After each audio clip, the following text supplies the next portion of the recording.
하나님의 말씀을 함께 우리가 받도록 하겠습니다.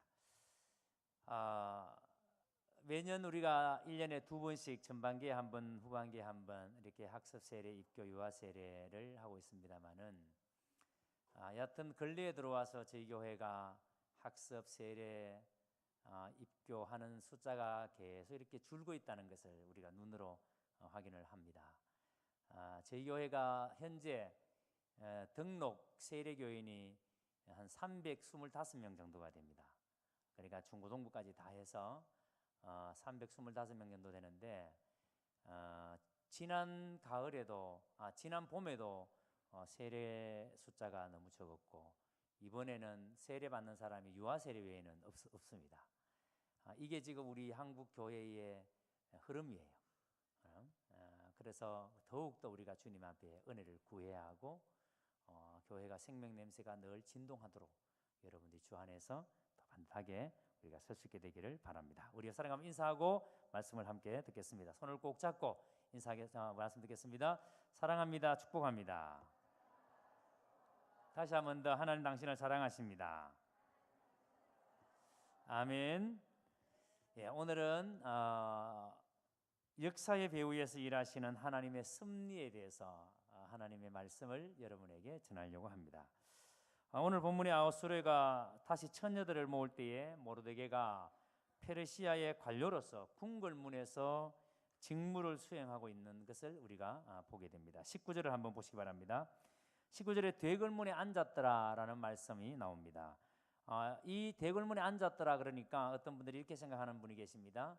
모르드게가 페르시아 궁궐의 왕궁의 문지기였구나 이렇게 생각하는 분이 계시는데 왕궁의 문지기가 아니었습니다. 이 모르드게는 그 당시에 그러니까 고대의 나라의 주요 대소사를 어디서 논하는가 하면 주로 이제 광장에서 논하는데 그게 성문 앞입니다. 에스라도 율법을 선포할 때도 수문 앞 광장에서 하지 않습니까? 그런데 국정의 중요한 것들을 논할 때에 이 광장에서 이루어졌습니다. 그러니까 모르드게가 지금 그 대궐 앞 문에 앉은 것은 모르드게가 페르시아의 아주 고위 관료였다라는 것을 우리가 알 수가 있습니다. 자, 그렇다면 왜 모르드게가 대궐문에 앉았는가를 이걸 밝히는가? 굳이 대궐문에 앉아서 이런 업무를 수행했다라는 것을 왜 굳이 밝히는가? 그것은 모르드게가 두 내시가 아하수에로 왕을 시해하려는 그러한 음모를 알게 된 것이 바로 이 모르드게가 이 왕궁 문 앞에 앉아 있었기 때문에 가능했다라는 것을 그것을 밝히기 위해서 굳이 모르드게가 궁궐 앞에서 있었다라는 것을 지금 성경이 이야기하는 겁니다. 자, 그런데 모르드게는 이렇게 대궐문에서 직무를 수행하고 있는데 어느 날 우연히 문을 지키는 넷이 문을 지키고 있는데 넷이 빅단과 데레스라는 이 두 사람이 아하수에로 왕에게 굉장히 깊은 원한을 품고 그리고 이 아하수에로 왕을 시해하려는 음모를 꾸미고 있다는 사실을 정말 우연히 알게 되었습니다. 이 사실을 알게 된 모르드게가 어떻게 이 사실을 처리하는가를 21절에서 보면 23절에 나옵니다. 모르드게는 왕의 시해 음모를 알고 바로 왕후였던 에스더에게 이 사실을 고합니다. 지금 왕을 시해하려는 음모가 진행되고 있다라는 사실을 에스더에게 고합니다. 에스더는 이것을 즉시 아하수에로에게 고함으로써 왕의 시해 음모 사건을 막을 수가 있었습니다. 즉 모르드게가 신속하게 이 일에 대해서 대처했기 때문에 아하수에로 왕의 목숨이 보존될 수가 있었던 것입니다. 자, 그런데 여러분, 이 일은 결코 간과할 수 없는 굉장히 큰 일이에요. 우리가 그냥 상식적으로 생각해도 옛날에 우리가 사극을 보면 영모 그러면 이건 여러분 멸문지압, 누구도 예외 없이 영모에 휩싸이면 다 죽습니다. 근데 지금 여러분 이것은 영모잖아요. 왕을 시해하려는 영모를 꾸미다 걸린 일이잖아요. 자, 그런데 이 일로 말미암아 두 넷이 빅단과 데레스는 죽음을 맞이했지만 그러면 이것을 처음 찾아낸 사람, 이 영모를 막은 사람이 모르드게예요. 모르드게로 말미암아 왕 아하수에로 왕의 목숨이 보존된 거예요. 그러면 여러분 아하수에로 왕은 모르드게에게 큰 상을 내리고 큰 벼슬을 내리고 이래야 정상입니다. 그렇죠 여러분? 자, 그런데 우리가 잘 알다시피 왕의 시의 음모를 막음으로써 큰 공을 세웠음에도 불구하고 모르드게는 이 일로 어떤 상을 받지도 못했습니다. 다만 이 사건에 대해서 궁중일기에만 이것이 기록이 되어져 있어 기록을 했다라고 오늘 말씀을 합니다. 자, 여러분, 이것은 정말 납득이 잘 안 가는 일이죠. 어떻게 왕의 목숨을 구한 이 신하를에게 아무런 상도 안 주고 그냥 궁중일기에다가 이런 일이 있었다 하고 기록으로만 남겨놓는 것으로 끝낼 수 있는가? 그런데 여러분 6장에 보면은 바로 이 일로 인해서 하만이 유대인 멸절 음모를 분시하는 결정적인 계기가 바로 여러분 오늘 이 사건, 모르드게가 상을 받지 않음으로 말미암아 그 상을 받지 않는 결과로 유대인을 살려내는 그런 결과를 낳게 된다는 것을 우리가 보게 됩니다. 자, 그러니까 여러분, 우리가 이것을 육신적인 안목으로 보면은 이럴 수가 있겠나 이렇게 생각되어지지만, 그런데 영적인 안목으로 이 사건을 바라보면 하나님의 기가 막힌 간섭, 이건 정말 하나님의 간섭이 아니고는 이런 일이 일어날 수가 없다. 만약에 그때 아하수에로가 모르드게에게 상을 줬더라면 어떤 일이 벌어질 것 같아요? 상 줬구나. 그러면 이건 사건이 종결되는 거예요. 그런데 나중에 여러분 어느 날 왕이 잠이 안 와서, 그런데 잠이 안 오는 날 그날 밤에 잠이 안 오면 왕이니까 뭐 후궁들도 많을 테고, 그러면 여러분 후궁을 불러다가 뭐 이야기한다든지 뭐 할 수 있을 텐데, 그런데 여러분 왕이 잠이 안 오는데 궁중일기를 가져다가 읽습니다.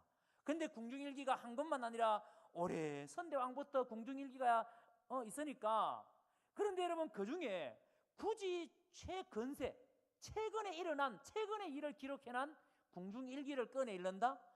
여러분 이건 좀 아이러니 아닙니까? 읽더라도 선대왕들의 궁중일기를 꺼내서 읽으면은 우리 선대왕들이 어땠냐 잠이 안 오니까 읽어볼 수 있다 할지라도, 여러분 별로 시간이 지나지 않는 오래되지 않는 궁중일기를 가져다가 읽는다? 이건 그다지 여러분 별로 이렇게 매력적이지 않는 일이에요. 자, 그런데 그걸 가져와서 읽는데 거기에 무엇이 기록되어 있는가 하면은 바로 이 아하수에로가 두 내시로 말미암아 시의 사건을 모르드게가 이걸 막아낸 것, 그런데 모르드게에게 아무런 상도 안 줬다는 사실을 알게 된 겁니다. 자, 그러니까 여러분 이런 일련의 모든 것들을 봤을 때에 이건 정말 하나님의 기가 막힌 간섭이다, 하나님의 타이밍이 정말 놀랍다라는 것을 우리가 알 수가 있습니다.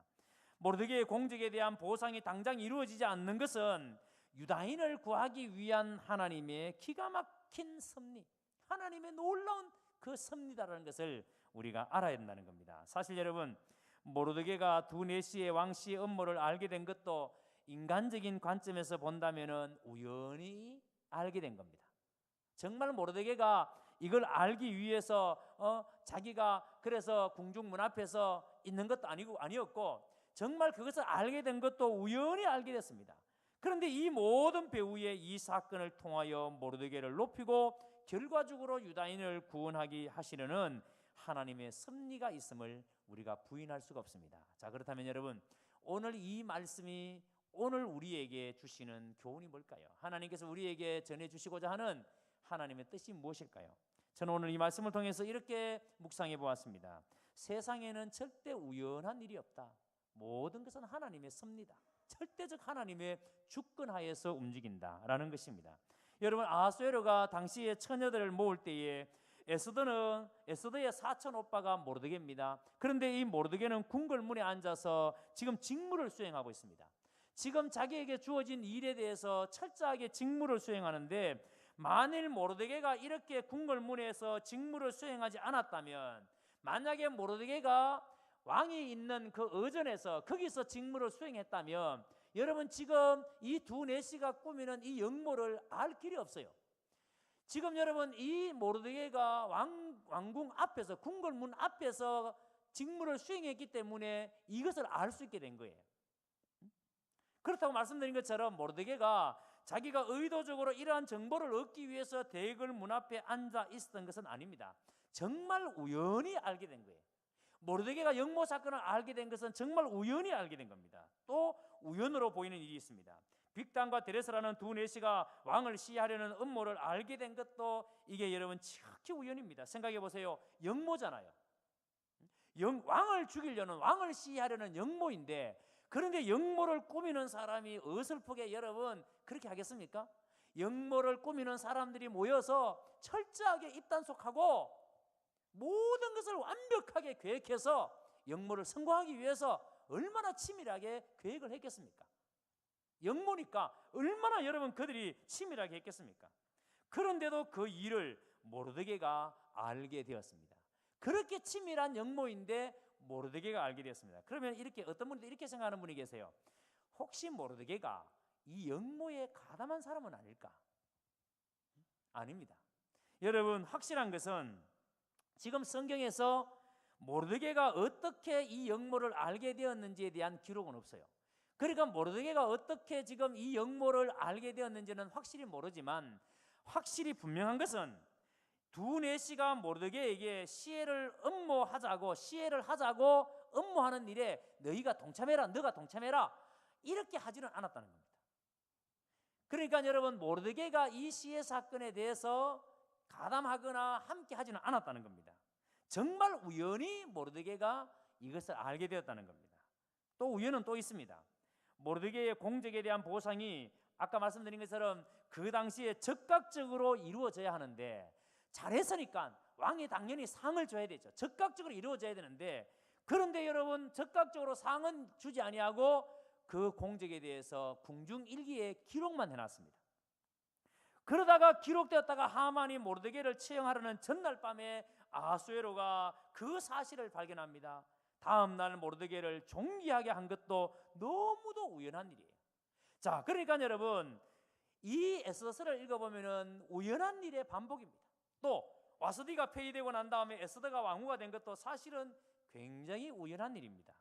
그러니까 에스더는 우연한 것으로 보이는 것으로 여러분 가득 차 있습니다. 자, 그렇다면 여러분 모든 것이 과연 우연의 일치일까? 지금 이 에스더서에 기록되어 있는 이런 말씀들이 다 우연의 일치일까? 세상의 일이 다 우연히 일어나서 우연히 일치된 것일까? 어떤 사람은 이렇게 말합니다. 역사는 우연의 산물이다. 역사는 우연의 산물이다 라고 하는 사람도 있습니다. 과연 여러분 이 역사가 그렇게 말하는 사람들처럼 우연의 산물일까? 지금 여러분의 인생 가운데 일어나는 일들, 지금 여러분 우리 교회 가운데 일어나고 있는 일들, 지금 여러분 우리 나라 가운데 일어나고 있는 이러한 일들이 우연히 일어난 일들일까? 정말 이것이 우연일까? 여러분 오늘 본문은 결코 우연의 연속으로 일어난 사건이 아님을 말씀합니다. 이것은 철저하게 하만의 유다인 멸절 계획을 미리 아신, 전지하신 하나님께서 에스더와 모르드게를 통해서 이 유다인을 구원하기 위해서 보이지 않는 하나님의 손길이 지금 이 역사 속에 움직이고 계신다는 것. 지금 우리 눈에는 보이지 않지만 하나님의 섭리, 하나님이 역사 속에서 개입하셔서 하나님이 일하고 있다는 이 사실을 우리는 여러분 이 에스더를 통해서 알 수가 있습니다. 여러분 이것은 결코 우리가 우연해 보이지만 이 세상 역사의 배후에는 하나님이 당신의 뜻을 이루기 위해서 하나님의 강권적인 섭리가 있다는 것을 우리에게 말씀해 주는 게 오늘 이 본문의 말씀이에요. 그러니까 여러분, 여러분이 살아가면서 일어나는 모든 일들이 우연히 일어나는 일이 없습니다. 나에게 일어나는 모든 일들이 우연히 일어나서 우연히 일치됐다, 이런 것이 없다는 거예요. 하나님의 섭리 가운데 있다는 겁니다. 기억하셔야 됩니다. 모든 일은 하나님의 간섭하에 일어납니다. 다만 하나님은 당신의 뜻을 이루기 위해서 인간들의 악행을 일시적으로 여러분 그냥 묵인해 주실 때가 있습니다. 묵인할 때가 있습니다. 사람이 엄청난 악행을 저지르는데도 하나님께서 몰라서 가만히 있는 것이 아니라 일시적으로 묵인해 주십니다. 그리고 반드시 하나님은 당신의 때에 따라서 그를 심판하십니다. 그러니까 여러분 지금 내가 잘못하는데 하나님이 나에게 아무 일도 안 하신다? 혹시 하나님이 나에게 묵인하고 계시지 않는가? 하나님이 이 민족 가운데 묵인하고 계시지 않는가? 하나님은 역사 속에서 때로는 여러분 묵인하실 때가 있습니다. 그러므로 우리는 어떻게 해야 합니까? 범사에 하나님의 섭리를 인정하는 삶, 모든 매사에 하나님이 하시는 일이다, 하나님이 지금 함께 하신다, 하나님의 섭리를 인정하는 삶이 꼭 필요합니다. 그래서 여러분 매일매일의 삶 속에서 일어나는 그런 나에게 일어나는 우연한 일들 속에서 왜 나에게 이런 일이 일어나는가? 왜 하나님 나에게 이런 일이 일어납니까? 무엇 때문에 이런 일이 일어납니까? 이 일을 통해서 하나님께서 나타내시고자 하는 것이 뭔지 이것을 우리가 아는 것이 여러분 지혜이고 통찰력입니다. 이것을 알아야 우리가 진짜 제대로 믿음 생활을 할 수 있습니다. 4장 14절 한번 보고 가겠습니다. 자, 4장 14절로 가서 우리 같이 한번 화면 보고 읽겠습니다. 큰 소리로 읽습니다. 시작.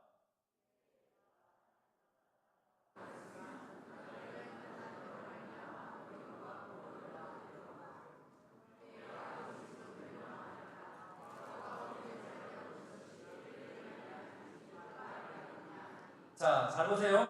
이때 네가 만일 잠잠하여 말이 없으면 유다인은 다른 데로 말미암아 노인과 구원을 얻으려니와 다른 데로 말미암아 이 다른 데가 누구예요? 하나님이십니다. 하나님으로 말미암아 노인과 구원을 얻으려니, 그러니까 네가 지금 입 다물고 가만히 있으면 너를 통해서 하나님은 일 안 하실지 모르지만 하나님은 반드시 누군가를 통해서 이 일은 하신다. 그러니까 유다인을 구원하신다. 그러나 보세요. 너와 내 아버지 집은 멸망하리라. 네가 해야 될 일을 안 함으로 너와 내 아버지 집은 멸망을 당한다. 네가 왕후의 자리에 얻은 것이, 네가 왕후의 자리를 얻은 것이, 네가 유대인으로서 이 페르시아의 왕후의 자리에 앉은 것이 바로 지금 이때를 위함이 아닌지 누가 알겠느냐. 이때 때문에, 이때 지금 유대인들을 구하기 위해서 하나님께서 너를 이 자리에 앉혀놓은 것이 아니냐. 자, 여러분 생각해 보세요. 왜 하나님 나를 이때 이 교회에 장로 되게 하셨는가? 왜 나를 이때 이 교회의 권사님 되게 하셨는가? 왜 나를 이때 이 교회의 집사로 살게 하시는가? 여러분, 하나님께서 왜 나를 이때에 살게 하시는가? 지금 여러분 우리나라가 너무 힘들고 어려운 때입니다. 경제적으로도 정치적으로도 어느 하나 성한 곳이 없습니다. 이럴 때에 왜 하나님께서는 저에게 목회자로 세우셨는가? 왜 하나님께서는 여러분들을 사업하는 직장 또 사업인으로, 직장 생활하는 직장인으로, 왜 하나님께서 나에게 이런 직업을 주셨는가? 무엇 때문에 나에게 이런 일을 하게 하시는가? 여러분 생각해 보셨습니까? 지금 성경 우리에게 하시는 말씀은 지금 여러분 이때를 위함이 아닌가? 그래서 여러분 우연히 일어난 일이 아니라 이때를 위해서 하나님께서 에스더를 왕후가 되게 하셨고, 하나님이 이 에스더가 왕후의 자리에 있는 것은 우연히 된 것이 아니라 하나님의 섭리라는 사실을 밝힙니다. 여러분, 이렇게 모든 일 속에서 하나님의 섭리와 뜻을 발견하기를 힘쓰는 사람이 성공적인 삶을 살 수가 있습니다. 하나님의 크신 뜻을 이루어 드릴 수가 있습니다. 그래서 여러분 우리가 이 삶 속에서, 일상 속에서 하나님의 이 섭리를 알지 못하면은 결코 우리는 하나님의 뜻을 이룰 수가 없어요. 우리가 하나님이 원하시는 삶을 제대로 살 수가 없어요. 창세기 45장 7절과 8절에 보세요. 요셉이 뭐라고 고백합니까? 하나님이 큰 구원으로 당신들의 생명을 보존하고 당신들의 후손을 세상에 두시려고 나를 당신보다 먼저 보내셨나니 그런즉 나를 이리로 보낸 이는 당신들이 아니요 하나님이시라. 하나님이 나를 바로에게 아버지로 삼으시고 그의 온 집의 주로 삼으시며 애굽 온 땅의 통치자로 삼으셨나이다. 여러분, 요셉이가 양식을 구하러 온 형들에게 뭐라고 말합니까? 당신들의 후손을 세상에 두시려고 나를 당신들보다 먼저 보내셨나니. 하나님이 이스라엘 백성들을 세상에 두시기 위해서, 하나님이 이스라엘 백성들을 지키시기 위해서 자기를, 요셉을 형들보다 먼저 애굽에 보내셨나니 그러즉 나를 이리로 보내신 이는 당신들이 아니요 당신들이 나를 판 것처럼 보이지만 당신들이 나를 판 것이 아니라 하나님이 나를 여기에 보내셨더라고. 여러분, 이 고백이 믿음이 없는 사람 같으면 이 고백이 가능하겠습니까? 만약에 하나님에 대한 이 믿음, 하나님에 대한 섭리, 하나님이 나를 여기에 보내셨다라는 이 믿음이 없으면은 얼마나 분하고 원통하고 죽을 때까지 형들에 대한 원수 갚는 생각, 내가 저거 형들 반드시 내가 원수 갚고 말겠다, 이런 생각 때문에 여러분 그 속에 분노와 그 상처 때문에 얼마나 고통스러운 삶을 살았겠습니까? 근데 요셉은 애굽에서 하나님께서 나를, 이스라엘을 살리시기 위해서 형들보다 나를 먼저 여기 보내셨다, 그 믿음 때문에 어느 곳에 있든지 간에 주님께 하든 하나님께 하든, 그래서 보디발의 집에 종으로 있을 때에는 자기에게 주어진 일을 주님께 하듯 성실하게 감당합니다. 그러니까 여러분, 보디발은 요셉에게 아내 외에는 모든 것을 다 요셉에게 맡깁니다. 세상에 여러분, 여러분이 사업하시는 분들 생각해 보세요. 여러분 직원 중에 누군가에게 이 회사를 완전히 믿고 맡길 수 있는 사람, 완전히 이 사람에게 믿고 맡길 만한 사람이 있으십니까? 심지어는 가족도 그렇게 잘 안 되는데 애굽의 보디발이 이방 나라 요셉에게 자기 집에 하인으로 종으로 팔려온 그에게 아내 외에 모든 것을 다 맡기는, 왜 그랬을까요? 요셉을 통해서 그가 하나님을 보았기 때문입니다. 얼마나 믿을 만한지.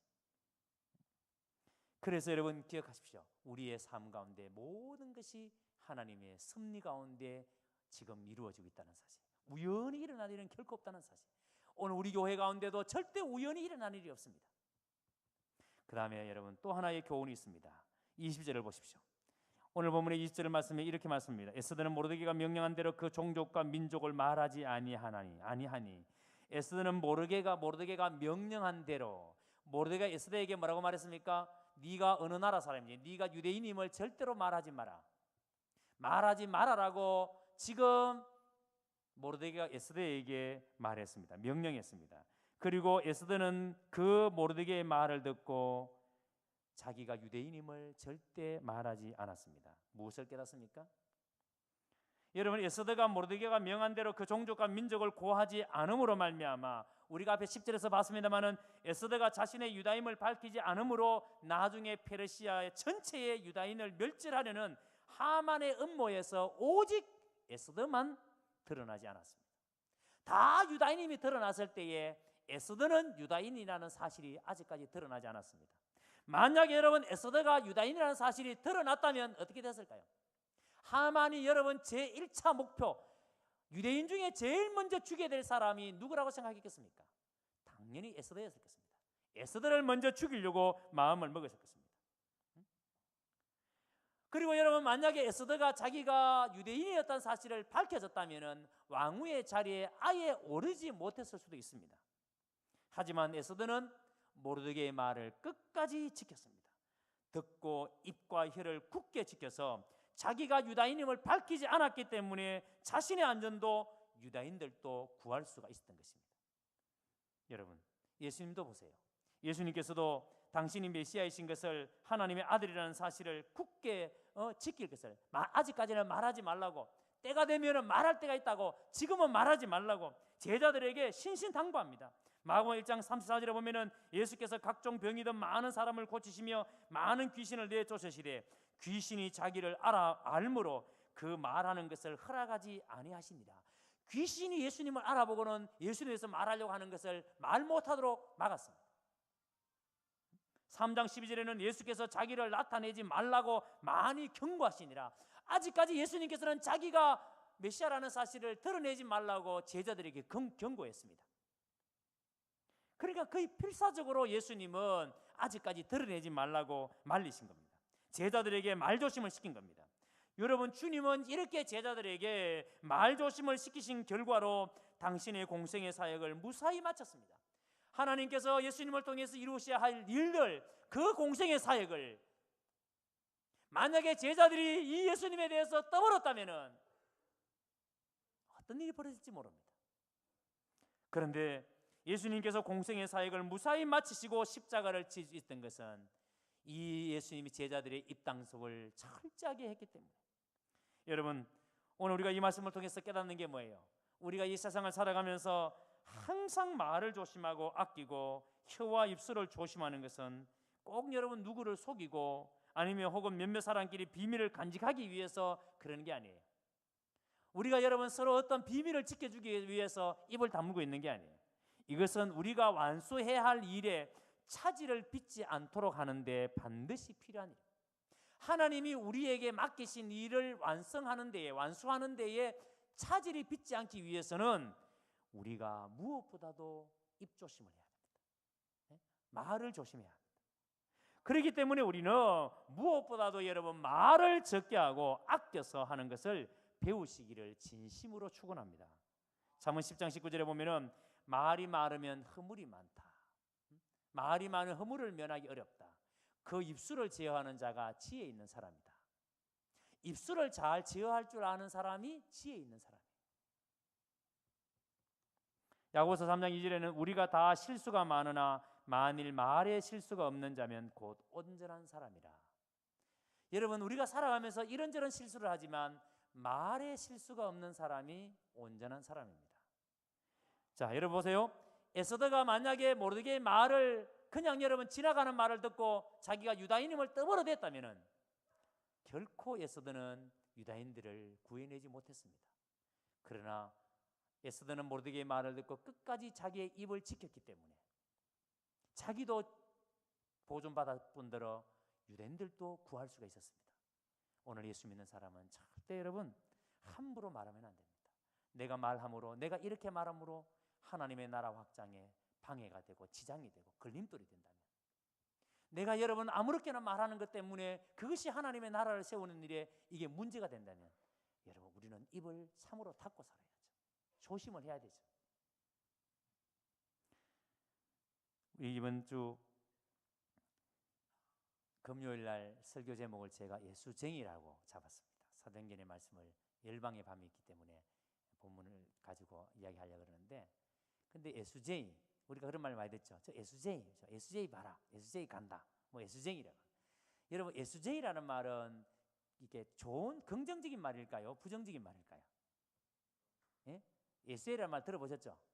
여러분 집안에도 가면 집안에 뭐 대소사 있을 때 모이면은 일가 친척들이 저거 예수쟁이 저 봐라 저거 그러잖아요. 예수쟁이 좋은 말이에요? 아니면은 부정적인 말이에요?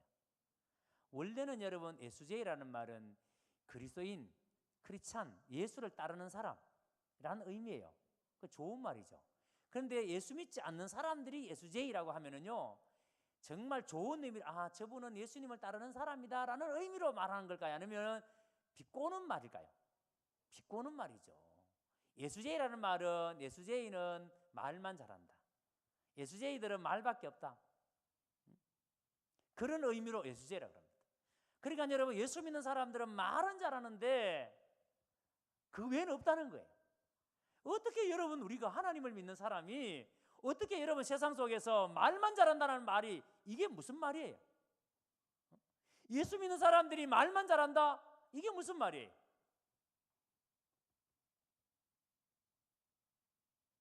예수 믿는 사람은 말만 잘하는 사람이 아니에요.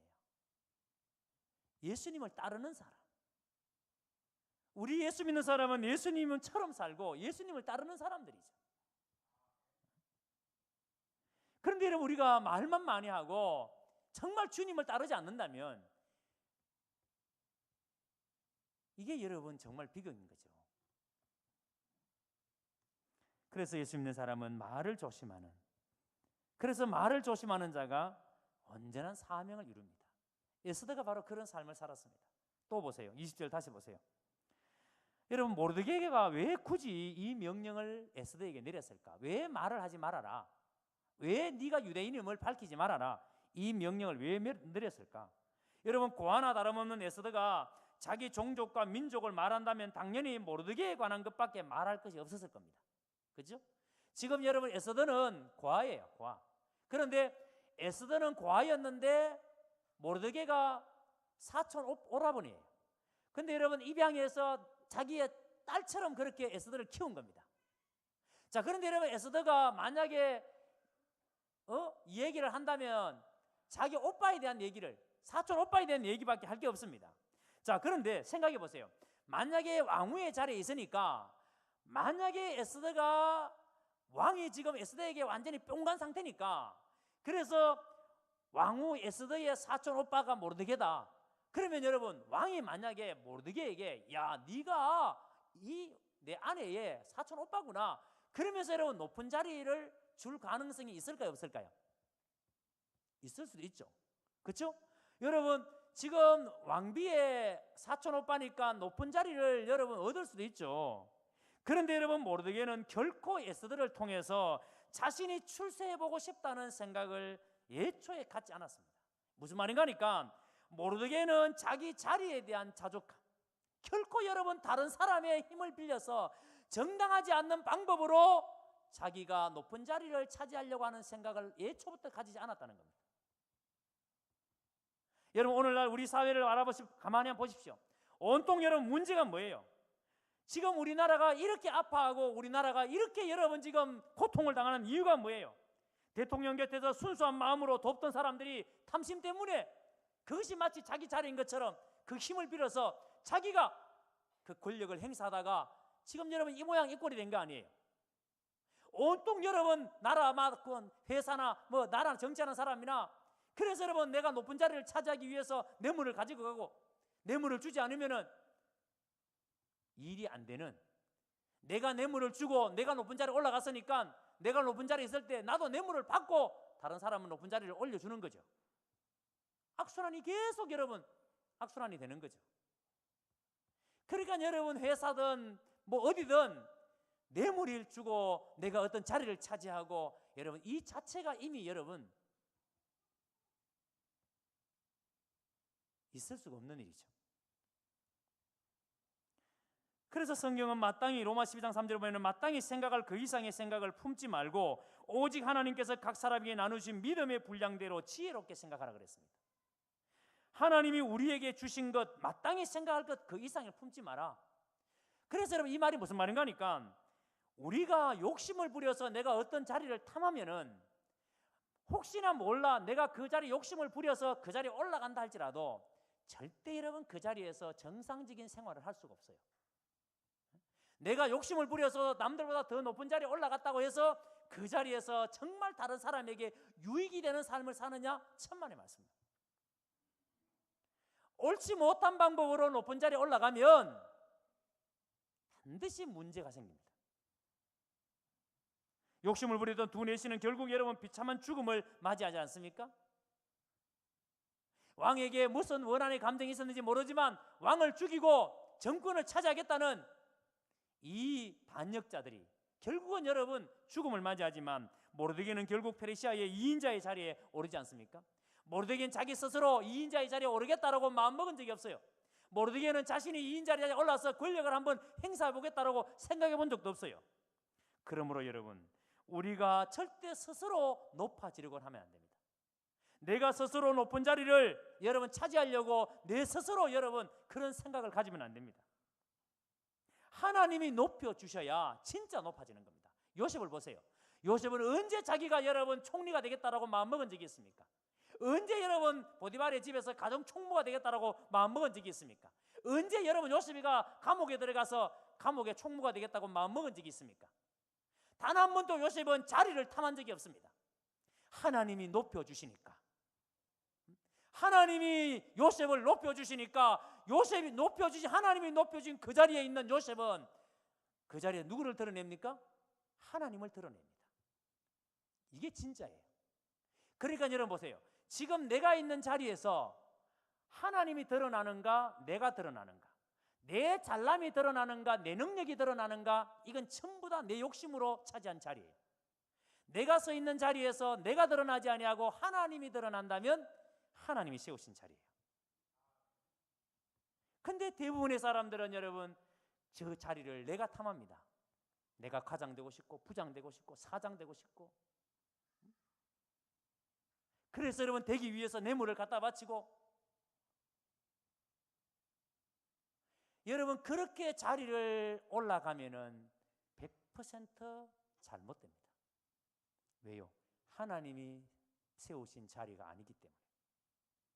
오직 하나님 앞에서 모든 일을 죽게 하듯 하는 사람은 하나님이 세우신 사람.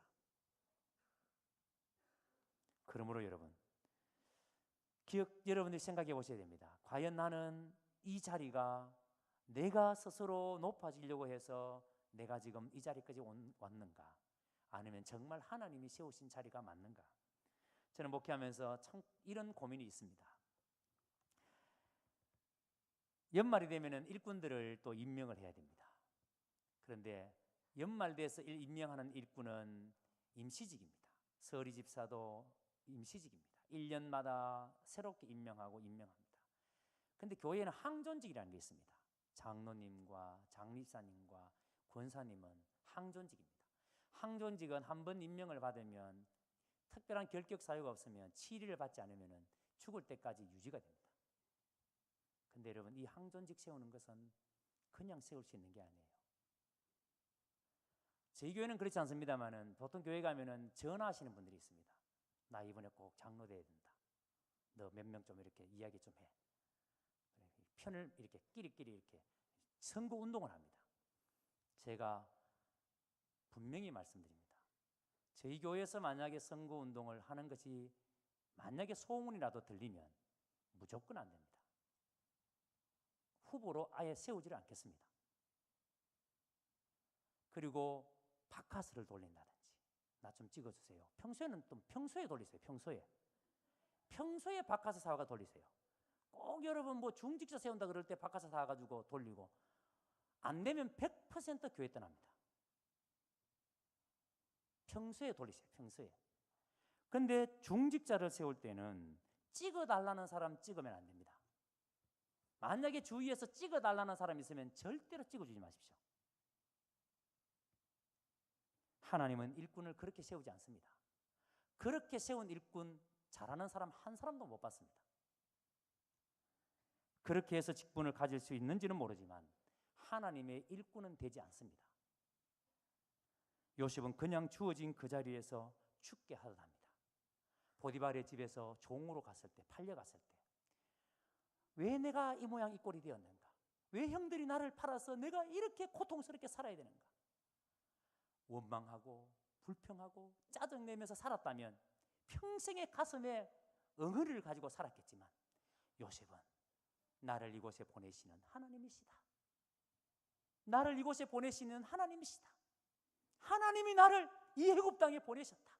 그 믿음이 있으니까 그 보디발의 집에서 주님께 하든 무슨 일을 주인이 맡기든지 간에 죽게 하든 그릇 씻으라 그러면 그릇이 광나도록 씻고 청소해라 그러면 유리알처럼 청소하고 주님께 하든 그렇게 하니까 주인이 봤을 때에 하나님을 모르는 이방나라 보디발이 하나님이 그와 함께 하심을 보고 하나님이 그와 함께 하심을 보고 하나님을 모르는 사람이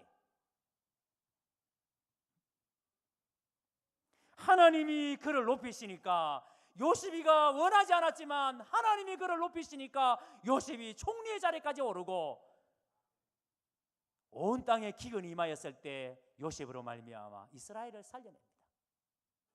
하나님이 일하시는 방법입니다. 여러분 그리스도인은 절대 탐욕을 품으면 안 됩니다. 그러면 수단과 방법을 안 가리고 그것을 이루려고 합니다. 그렇게 해서는 하나님이 하셨다고 말할 수가 없는 거예요. 기억하십시오. 여러분 우리는 결코 내가 내 힘으로 뭔가를 하려고 하는 사람들이 아니에요. 철저하게 우리는 하나님 바라보고 하나님이 하실 수 있도록. 그래서 여러분 하나님이 하실 수 있도록. 그래서 하나님 앞에서 하나님 내가 이렇게 하는 것이 하나님 옳은 일입니까? 물어보면 아니야 하면 안 하면 돼요. 뇌물 주는 것이 뇌물 줘서 내가 부장되는 것이 하나님 옳은 일이에요. 하나님 그렇게 할까요? 뇌물 줘서 부장될까요? 그래 너 뇌물 줘서 부장되라 그러면 하세요. 여러분들이 뇌물 줘서 좋은 자리 찾아가고 싶어서 뇌물 줘도 된다고 말씀하시면 그렇게 하세요. 그러나 하나님이 아니야 하시면 하면 안 돼요. 그 하나님이 세우신 자리가 아니에요. 하나님이 세우시는 자리에 있어야 하나님의 일이 나타나고 하나님의 이름이 높아집니다. 그러므로 여러분 지금 여러분에게 주어진 자리에서 요셉처럼 하나님 앞에서 살면 하나님이 나를 높이십니다. 믿으시기를 주의 이름으로 축복합니다. 목사도 내 스스로 높이려고 하면 안 돼요. 목사도 하나님 앞에서 하나님이 높이시는 자리에 가야 하나님이 드러납니다. 내가 스스로 높아진 자리는 절대 하나님이 드러나지 않습니다. 오늘 이 말씀에 여러분들이 온전한 순종을 이루시기를 주의 이름으로 축원합니다. 그래서 여러분의 삶에 하나님의 임재, 하나님이 함께 하시는 은혜가 깊이 누려지게 되기를 주의 이름으로 축원합니다.